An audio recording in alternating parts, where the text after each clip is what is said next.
ঢাকার টঙ্গীর একজন খতিব ইমাম, তাকে ইসকন নামের হিন্দুত্ববাদী উগ্রবাদীরা কিডন্যাপ করে তাকে আমরা অজ্ঞান অবস্থায় পঞ্চগড়ে পেয়েছি। আমরা ফেসবুক দেখে আসলাম।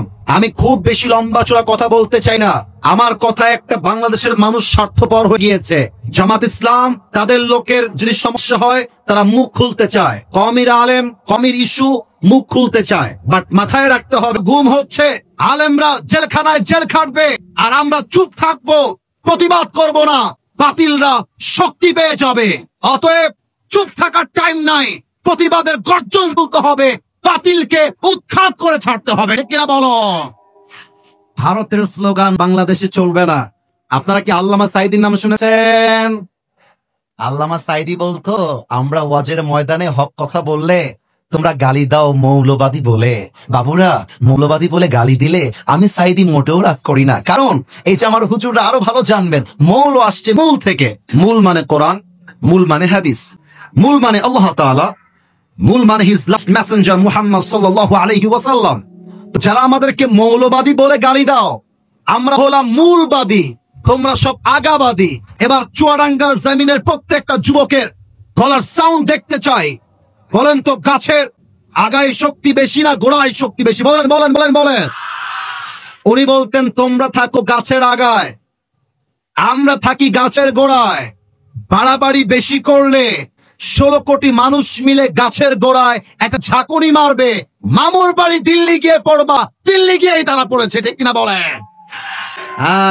আগামীতে নির্বাচন হবে ফেব্রুয়ারি মাসে। এখানে আমরা কোন পক্ষের দালালি করবার জন্য আসি নাই, রাজনীতির জন্য আসি নাই। তবে আগামীতে বাংলাদেশে আমরা কোন নারীকে ক্ষমতার চেয়ারে সেকেন্ড টাইম আর কেউ দেখতে চাই না।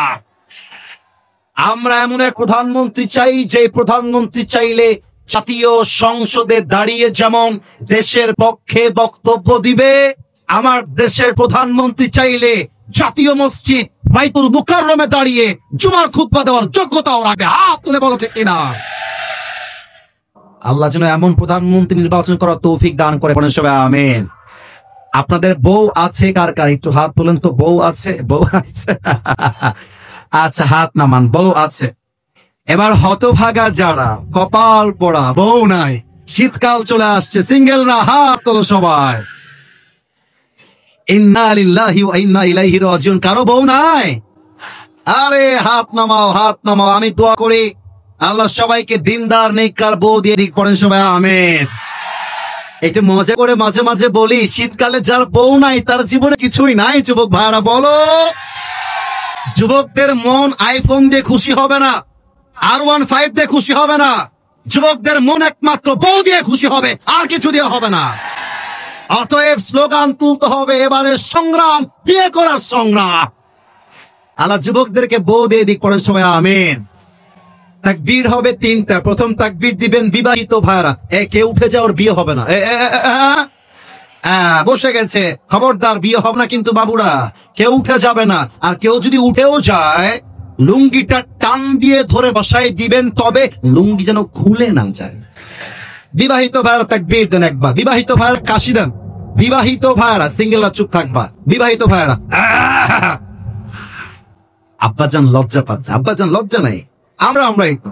আরে আমরা তো এক অপরকে কলিজার থেকে ভালোবাসি। ঠিক কিনা বলেন?